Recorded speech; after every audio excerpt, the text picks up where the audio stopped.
બીજી કોઈ વાત ન કરતા સીધા જ તમે સ્ક્રીન પર એબીપી અસ્મિતાના સંપાદક રોનક પટેલ સાહેબને આપ જોઈ શકો છો। રોનકભાઈ આપણી સાથે જોડાયા છે। રોનકભાઈ, ખૂબ ખૂબ સ્વાગત છે આપનું ન્યૂઝરૂમ પર। અને ન્યૂઝ રૂમ લાઈવ છે એનો મતલબ એ થયો કે મોડે સુધી રાજકીય ગતિવિધિઓ તેજ છે। સાહેબ, આપણો તો પત્રકારનો જીવ છે ને, હજી તમે લાઈવ જ છો એટલે કંઈક પણ આવશે ખરું એમ। જો વિલંબ થઈ રહ્યો છે એ હકીકત છે, કારણ કે આવતીકાલે લગભગ હવે 12 કલાક વધ્યા છે, 12.5 કલાક, 12.5 કલાક બાદનું ચોઘડિયું છે શપથ લેવાનું, પણ હજી સુધી કોણ શપથ લેશે એનું નામ જાહેર નથી થયા। એ લોકોને જાણકારી પણ નથી અપાઈ। મને જે જાણકારી મળી છે, અને સ્વાભાવિક બીજેપીના બીજા કોઈ સૂત્રો હોતા નથી, પરંતુ દિલ્હીની અંદર જે અલગ અલગ આપણા રિપોર્ટર્સ હોય છે, જે પીએમઓ કવર કરતા હોય, પાર્લામેન્ટ કવર કરતા હોય, બીજેપી કવર કરતા હોય, એમની પાસેથી જે ઇનપુટ્સ મળી રહ્યા છે પ્રકારે ગુજરાતની અંદર ચોક્કસથી જેપી નડ્ડા મુખ્યમંત્રી અને બીજેપીના પાર્ટી પ્રેસિડેન્ટ પ્રદેશના એમની બેઠક ચોક્કસથી પૂરી થઈ છે, પરંતુ કેન્દ્રીય નેતૃત્વ અને ખાસ કરીને ગુજરાતનો આ મામલો છે ત્યારે પ્રધાનમંત્રી નરેન્દ્રભાઈ અને ગૃહમંત્રી અમિત શાહ આ બંને તરફથી જે ફાઇનલ જે આ યાદી છે એને હજી સુધી એમની સાથે ફાઇનલ યાદી ઉપર જે ફાઇનલ રિમાર્ક્સ હોય છે અથવા તો મંજૂરી હોય છે એ કદાચ હજી સુધી આવી નથી। અને એ જ કારણ છે કે હજી સુધી ધારાસભ્યોને જાણકારી આપવામાં નથી આવી। મને જે જાણકારી મળી છે, ઓવરઓલ જે પણ રિપોર્ટર્સની જાણકારી આવી છે એને શોર્ટલિસ્ટ કરીએ, એનું એનાલિસિસ કરીએ તો કદાચ વહેલી સવારે એટલે કે સવારે 7 થી 9 ની વચ્ચે ચોક્કસથી ધારાસભ્યોને જાણકારી આપવામાં આવશે કે અઢી કલાક પછી તમારે શપથ લેવાના છે કે સરકારની અંદર રાજકક્ષાના મંત્રી તરીકે કે કેબિનેટ મંત્રી તરીકે। પણ બીજી એક વાત એ પણ છે કે શરૂઆતમાં જે જાણકારી આવતી હતી, પહેલી જે બેઠક થઈ ત્યારબાદ એ પણ ફરીથી કહું છું, એ પ્રકારે રિપોર્ટર્સ થકી અથવા તર્કના આધારે એ પ્રમાણે એવું લાગતું હતું કે મહત્તમ 6 મંત્રીઓ હાલની સરકારમાં છે તેમને રિપીટ કરાશે। પરંતુ હવે જે ચર્ચા ચાલી રહી છે, હું ફરીથી કહું છું, ચર્ચા ચાલી રહી છે, અને એ ચર્ચા ઉપરથી એ તર્ક ઉપર પહોંચી શકાય કે કદાચ 6 નહીં પરંતુ વધુ મંત્રીઓનો સમાવેશ થશે, અને એ મંત્રીઓની સંખ્યા કદાચ 8 થી 9, 10 ની આસપાસ પણ હોઈ શકે। એટલે કે હાલ મંત્રીમંડળમાં જે હતા અને આપણે વાત કરતા હતા કે 6 નો સમાવેશ થશે, એમાં બની શકે કે વધુ 3 મંત્રીઓનો સમાવેશ થાય, એટલે કે 8 થી 10 ગણી લો, એની વચ્ચે રાજીનામા સમાવેશ થઈ લેવા શકે છે। પાછળનું કારણ શું? રાજીનામા કેમ લઈ લીધા છે? રાજીનામા લેવા પાછળના 2-3 કારણો છે। પહેલું તો રણનીતિના અંતર્ગત આ રાજીનામા અપાયા છે, અને 3 લોજિક છે, હું ફરીથી કહું છું। લોજિક એક એ છે કે સમજી લો કે જેમને ડ્રોપ કરવાના છે એમનું જ રાજીનામું લીધું હોત તો એક આજે દિવસ દરમિયાન મેસેજ જ હતો કે આટલા મંત્રીઓને ડ્રોપ કરાયા, એમના રાજીનામા લઈ લેવાયા, પણ તમામના રાજીનામા લેવાય છે એટલે એ સંદેશ ન જાય કે આટલાને ડ્રોપ કરાય। હવે આપણે પણ ટેકનિકલી કહીએ તો એમ કહેવાય કે ફરીથી મંત્રીમંડળમાં આટલા લોકોને સ્થાન ન મળ્યું, નહીતર આપણે એમ જ સમાચાર ચલાવતા ને સમાચાર પણ એ જ બને કે આટલા લોકોને ડ્રોપ કરાય, એટલે હવે એમ કહી શકાય કે આટલા લોકોને નવા મંત્રીમંડળમાં સ્થાન નથી મળ્યું। એક એ લોજિક હોઈ શકે। બીજું એ લોજિક હોઈ શકે કે રાજીનામા લીધા છે પરંતુ ગવર્નર સુધી એ રાજીનામા પહોંચ્યા નથી, એટલે કે એ સ્વીકાર્યા છે એવું કહેવું મુશ્કેલ છે। એટલે બીજો એક વિકલ્પ એ છે કે જેમને નથી લેવાના એમના સ્વીકારાઈ જાય, અને જેમને રાખવાના છે એમના સ્વીકારાયા ન હોય, એટલે એમને ફરીથી શપથ ન અપાવવા પડે, સબ્જેક્ટ ટુ કે જે રાજ્યમંત્રી છે ને એમને કેબિનેટ રેન્ક આપવાનો અને પ્રમોટ કરવાના, એટલે એમને જ્યારે ત્યારે રાજમંત્રીના શપથ લીધા હોય અને પણ એમને જયારે કેબિનેટ રેન્ક મળતી હોય ત્યારે એમને ફરીથી શપથ લેવા પડતા હોય। એટલે એક ઓપ્શન બીજો આ છે કે ફરીથી બધાએ શપથ લેવાની જરૂર ન હોય એવું પણ બની શકે, કારણ કે રાજીનામા આપ્યા છે પરંતુ એ સ્વીકારાયા નથી। બીજું એક ઓપ્શન છે, અને ત્રીજું એ છે કે જો ક્લિયર થઈ જતે કે આ 6 સિવાય અથવા 8 સિવાય બાકીના જે છે 16 પૈકીના 8 અથવા 10 એમને મંત્રીમંડળમાં હવે સમાવેશ નથી કરાતો, તો સ્વાભાવિક રીતે પેનિક પણ હોતું હતું, અને કદાચ એ પેનિક ની નકારાત્મક અસરો પણ હોઈ શકે। જો કે બીજેપીમાં એવું થતું નથી, પણ આપણે જાણીએ છીએ લોકલ લેવલે એવા કિસ્સાઓ બન્યા છે, એટલે સંતોષ બહાર આવતો હોય છે। એટલે કદાચ એક કારણ એ પણ હોઈ શકે કે જાહેરાત નથી થઈ। એટલે 3 થી 4 અલગ અલગ કારણ છે, 3 થી 4 અલગ અલગ ઓપ્શન છે, પણ એ પાકું છે જે પણ કરાયું છે રણનીતિના ભાગરૂપ કરાયું છે। ચોક્કસ કારણો હશે, કારણ કે એ રાજીનામા બાદ ક્યાંક ઓફિસો પણ ખાલી થવા લાગી, ક્યાંક લોકોએ પોતાની ચેમ્બરમાંથી સામાન પણ ઉપાડ્યો। તો સવાલ અહીંયા એ છે સાહેબ કે દિલ્હીથી લિસ્ટની રાહ જોવાઈ રહી છે કે પછી ગુજરાતથી ગયેલા લિસ્ટની દિલ્હીથી લીલી ઝંડીની રાહ જોવાય? લિસ્ટ ત્યાંથી જો આવશે એક કે વસ્તુ લિસ્ટ અહીંયાથી જશે? એક વસ્તુ ક્લિયર છે, કાચી યાદી જે ચર્ચા થઈ હશે એ પ્રમાણે કાચી યાદી અહીંથી બની હશે, કારણ કે કેન્દ્રીય નેતૃત્વ અહીંયા પણ તો છે, રાષ્ટ્રીય અધ્યક્ષ અહીંયા છે, પણ જે ચર્ચા થઈ હશે એમાં કરેક્શનનો હંમેશ અવકાશ હોય, કારણ કે ફાઇનલ જે કોલ હોય છે આપણે જાણીએ છીએ કે ખાસ કરીને ગુજરાતની વાત હોય ત્યારે અમિતભાઈ શાહ અને પ્રધાનમંત્રી નરેન્દ્રભાઈ મોદી આ બંને તરફથી સ્પષ્ટ લીલી ઝંડી મળતી હોય, એમાં કોઈ ડાઉટ ન હોઈ શકે, અને એ કદાચ એ આખી ડિસ્કશન અહીંથી જે થયું હશે અને જે કાચી યાદી બનાવી હશે એનું ફાઇનલ ટચઅપ કહી શકાય તો ટચઅપ એ હજુ બાકી હશે, એક એ કારણ છે. રહી વાત તમે જે ઓફિસો ખાલી કરવાની વાત થઈ તો સ્વાભાવિક રીતે જ મંત્રાલયો બદલાશે એ પણ પાક્કું છે, ને વ્યવસ્થાના ભાગરૂપ આ કરાયું છે. માત્ર એટલું ક્યાં થયું છે, 35 SO એટલે કે 35 જે પણ મંત્રીઓ બનવાના છે એમને અલગ અલગ વિભાગો જે છે એના માટે 35 એમના PA અને 35 PS એમની મહત્તમ 2 મહિનાની મર્યાદા માટે હંગામી ધોરણે નિયુક્તિ પણ થઈ છે, જેમની 10 વાગે કાલે બેઠક હશે, એટલે આખી રણનીતિ તૈયાર થઈ છે, તખતો તૈયાર થઈ ચુક્યો છે, માત્ર એક લીલી ઝંડી આવે તેની રાહ જોવાઈ રહી સાહેબ છે, મુદ્દો હોય છે ગુજરાત. જી, પણ જે મંત્રીઓને ખબર છે કે જવાનું છે, પણ જે બચી જવાના છે એ અને જે નવા આવવાના છે, એટલે બચી જવાના છે તો ઠીક છે, પણ જેમને મંત્રીમંડળમાં નવું સ્થાન મળવાનું છે સાહેબ, આ બધા હવે અધીરા બન્યા છે, હવે એમની ધીરજ ખૂટતી હોય એવું લાગી રહ્યું છે કે હવે જલ્દી આવી જાય સારું, હવે જલ્દી આવી જાય સારું. તમને મને અને અમારા કરતા આપને તો કેટલાય ફોન આવતા હશે, રોનકભાઈ મારું કંઈ જાણવા મળ્યું, રોનકભાઈ મારું કંઈ જાણવા મળ્યું.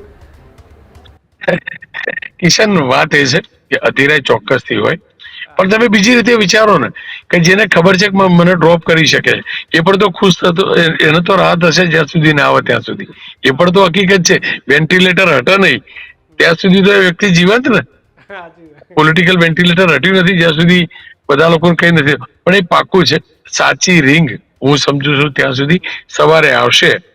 મંત્રીએ આરામ કરી લેવો જોઈએ, કારણ કે ઘણો થાક કાલે પણ લાગશે, અને રહી વાત ઘણા સમાચાર આપે કે બંગલો ખાલી કર્યો, ભાઈ વ્યંગ થવા લાગ્યા આના તો, 2-3 મંત્રીઓ મને પણ કહ્યું, ઇવન મારા ત્યાં પણ આ સમાચાર ચાલે, પ્રમાણિક નથી કહીશ કે ભાઈ અમને બીજા મંત્રી એમ કહેવા લાગ્યા કે મેં ખાલી નથી કર્યો, સામાન લઈને મારથી આવી જા બિસ્તરા પોટલા લઈને, એટલે આપણે જે આપણા માટે આ ફરીથી કહું છું કેમ કે રાજભવનની અંદર અત્યારે કોઈને પ્રવેશ નથી ત્યારે સાચી જાણકારી ના આવે, કેમ કે સ્વર્ણિમ સંકુલની અંદરથી ચોક્કસથી જાણકારી મળે છે, એ ઓફિસો ખાલી થઈ છે, આ હકીકત છે, પણ વ્યવસ્થાના ભાગરૂપ છે ને બધું.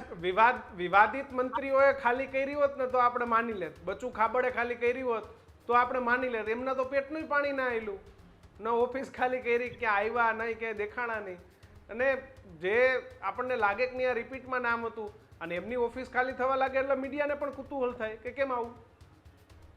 પણ તો ભાઈ એવું પણ તો હોય ને કે સપોઝ કોઈ રાજમંત્રીએ ખાલી કરી તો એને થોડીક આઈડિયા હોય મુખ્ય સ્વર્ણિમ 2 માં જઈશ, એ પણ તો બને ને, એવું પણ તો બને ને, સ્વર્ણિમ 1 હોય એને પણ તો બને કે હું પહેલા મારથી બીજાથી ત્રીજાએ જઈશ, અને સ્વાભાવિકથી ઓફિસ ખાલી થાય એનો મતલબ એ પણ છે કે જે પણ ફાઇલ પેન્ડિંગ ફાઇલ હોય એનું ક્લિયરિકલ વર્ક પણ પૂરું થયું હોય, અને એ આખો સ્ટાફ સ્વાભાવિકથી જ, કેમ કે બીજો હંગામી સ્ટાફ પણ ડેપ્યુટ કરવામાં આવ્યો છે, એટલે સ્વાભાવિકથી જ એ સૂચના આપવી હોય, અને વ્યવસ્થાના હું ફરીથી કહું છું એક સારી પ્રણાલી છે, વ્યવસ્થાના ભાગરૂપ કરાયું છે કે તમે જયારે રાજીનામું આપી દીધું છે ત્યારે સરકારી જે જગ્યા છે એ તમારે ખાલી કરવી જોઈએ. હું ફરીથી કહું છું, જોયા છે કે 6 મહિના સુધી બંગલા ખાલી નથી કરેલા ભૂતકાળમાં. આ તો ભાઈ એવું છે ને, સરકારી જગ્યા છે બરાબર, અને સરકારી બંગલો છે, બધું શું થાય તે ભાડું ચૂકવવું પડે, કદાચ મંત્રી ના તો ભાડું ચૂકવાય, આપણે તો હકીકત છે ઘણા નથી કરતા, કે પણ સારી પ્રણાલી શરૂ થતી હોય તો એને આવકારી જો આપણે એવો શબ્દ વાપરીએ બિસ્તરા પોટલા લઈને ઘેર નીકળી ગયા, એવું નથી ભાઈ, એવું નથી. પણ આ તો કેવી હાલત છે ભાઈ કે કોઈ પેલાનો જીવ જતો હોય અને કોઈ મજાક કરે એના જેવી હાલત છે, પણ સ્વાભાવિક રીતે જનતાની પણ તો આ જ હાલત હોય છે ને, જનતા પણ તો રાહ જોતી હોય ને મંત્રીઓ જોડે કામ થાય, વિકાસનું કામ થાય, પેલો રોડ બને તો કીધેલું એનું થાય, તો એ જનતા રાહ જોતી હોય 5 વર્ષ સુધી, લાંબા સમય સુધી મંત્રી મારા ગામમાં આવે એનું, એવી રીતે મંત્રી રાહ જોઈ લે, થોડીક વાર ધારાસભ્ય રાહ જોઈ લે, એમાં નવું કશું નથી, અને આ પીડા ભોગવવી જ પડે, અને પીડા થવી જોઈએ, વગર કષ્ટે જે મળેલું હોય ત્યાં તકલીફ પડે. એટલે તમને તમારા મંત્રી બનવા માટેની જે પીડા હોય ને એના માટે તમને જે તાલાવેલી હોય એવી જ તાલાવેલી તમારા ત્યાં કામ લઈને આવેલા માણસની પણ હોય છે રોનકભાઈ. બિલકુલ, અને થવી જોઈએ, અને કદાચ એ થઈ રહી હશે, પણ ધીમે ધીમે હવે કદાચ જે રિંગટોન હશે એને સ્પેશિયલ બદલી પણ રાખ્યું છે. એક બી જે નંબર હશે ને પ્રદેશ અધ્યક્ષનો કમલમનો એનો રિંગટોન અલગ રાખ્યો છે. કદાચ બહુ બધા ફોન બધા આપણા એમના સમર્થકો બી તો ફોન કરતા હોય એટલે એ પણ રાહ જોતા છે કે ભાઈ મારો ફોન ફ્રી રાખું, કદાચ ફોન આવી જાય, કદાચ ફોન આવી જાય. પણ હું સમજુ ત્યાં સુધી એમને થોડો આરામ કરી લેવો જોઈએ 4-6 કલાકનો. સવારે ચોક્કસથી ફોન આવશે જેને આવવાનો છે એને. દિવસ કવરેજમાં હતા, વ્યસ્ત છો, થાક્યા હશો. મારે એક અંતિમ સવાલ આપને એ પૂછવો છે કે નવા આવવાના છે એની નામની આપણને નથી ખબર, પણ જેમ આપે કહ્યું કે 8 થી 10 લોકો ફરી આવશે, સાહેબ આ લોકોને શું જાણ હશે કે કરવામાં આવી હશે અને આમાં કોણ કોણ હશે? એમ આપ કદાચ માનો કે કોઈ રાજ્ય કક્ષાના હતા અને કેબિનેટ તો એને એ અણસાર આપવામાં આવ્યો હશે અથવા તો કહેવામાં આવ્યું હશે કે ભાઈ અમે તને પ્રમોટ કરીએ છીએ. જરાય નહીં, ભૂલથી પણ નહીં, ભૂલથી પણ નહીં. ભાઈ તમે કિશનભાઈ એ તો વિચારો, ભૂપેન્દ્રભાઈ જયારે મંત્રી બન્યા હતા વિજયભાઈ રૂપાણીના રાજીનામા પછી મુખ્યમંત્રી બન્યા હતા, એની આગલી મિનિટ સુધી મુખ્યમંત્રીને ખબર નહોતી. આગલી મિનિટ સુધી મુખ્યમંત્રીને ખબર નહોતી, તો પછી આ તો મંત્રી માટેનું છે તો ક્યાંથી ખબર હોય?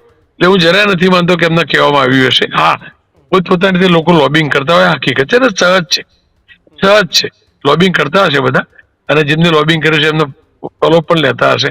પણ હું નથી માનતો કોઈને કોઈ જવાબ હાલ મળતો હોય, બધા રાહ જોતા હશે. રહી વાત આપણા થાકની, તો કિશનભાઈ થાક એટલે ન લાગે કે લાંબા સમય બાદ પોલિટિકલ ગતિવિધિનું રિપોર્ટિંગ કરવું, રાજ્યની બદલાતી તસવીરનું રિપોર્ટિંગ કરવું, મંત્રીમંડળની બદલાતી તસવીરનું રિપોર્ટિંગ કરવું, આ પણ તો આપણા કાર્યનો એક ભાગ છે. અને જ્યારે કાર્ય કરવા મળતું હોય વધુ તો વધુ એનો આનંદ થાય ને. તમારું ન્યૂઝરૂમ કેવું લાઈવ થઈ ગયું અત્યારે? કેટલો સમય લાંબો સમય લાઈવ થઈ ગયું? સવારથી ચલાવીએ છીએ, ક્યાંક તમારી પાસેથી ઇનપુટ લઈએ છીએ સાહેબ આમાં હું છે આમાં પણ તમે એકલા મારા ત્યાંથી થોડા ઇનપુટ લેતા હશો, હું પણ તો તમારો સ્ક્રીન જોઈને ઇનપુટ લેતો છું, એ પણ તો હકીકત છે ને. એટલે સાહેબ હર્ષ સંઘવીનું શું થશે? લોકો મને પૂછે છે, તમે અમારા સિનિયર છો, હું તમને પૂછું છું એમનું શું થશે? કારણ કે સૌથી વધારે સીએમ પછી કોઈને જાણવામાં કોઈને લોકોને પેલી ઉત્સુકતા હોય તો એ હર્ષ સંઘવીનું છે કે ભાઈ ગૃહ રાજ્યમંત્રીનું શું થશે? શું કારણ હોય છે કે મને કહો, હર્ષ સંઘવીને જાણવામાં ઉત્સુકતા કેમ હોય? ચર્ચિત છે ગૃહ રાજ્યમંત્રી, જે નાની ઉંમરના છે, જે ડેમોલેશન સહિતના જે કામો કર્યા છે અને જે રીતે એમની કાર્યશૈલી આખા સરકારમાં જે રીતે નંબર 2 પર એમની રહી છે સીએમ બાદ.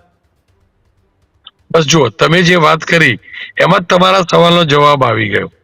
આટલું કરેલું જે વ્યક્તિ એ હોય એ વ્યક્તિનું રિપીટ થવાનું પાક્કું હોય. હર્ષ સંઘવીનું રિપીટ થવાનું લોજિકલી તમે જે વિચારો છો, જે કહો છો એ રીતે બધા લોકો જાણે છે.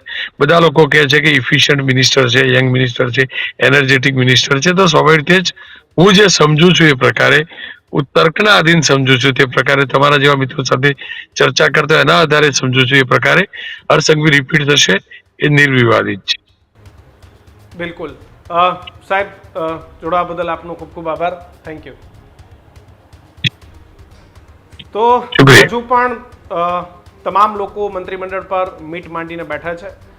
ખૂબ સિનિયર અને પોલિટિકલ સૂઝબૂઝ, જેનામાં ગુજરાતમાં કહીએ તો રોનકભાઈ પટેલ, કે જે પણ હજુ મીટ માંડીને બેઠા છે. શું થશે એ દિલ્હીથી થશે, આ તમામ બાબતો પર તમામ લોકોની નજર છે. પણ ખેર, તર્ક વિતર્ક પર તમામ લોકો અલગ અલગ વાત કરી રહ્યા છે. પણ રાત્રિના 12 વાગ્યાનો સમય થઈ ગયો છે અને હજુ પણ વહેલી સવાર સુધી આ તર્ક વિતર્કો ચાલુ રહેશે. તમને કંઈ ખબર હોય તો કમેન્ટ બોક્સમાં લખજો. પ્રેમ આપતા રહેજો ન્યૂઝરૂમને. નમસ્કાર. Healthy life is very important, पर टेस्टी लाइफ भी तो जरूरी है ना बॉस. समोसा चाट से है प्यार, पर एसिडिटी से कैसे रहोगे दूर यार. Wait, we have a 3-step solution.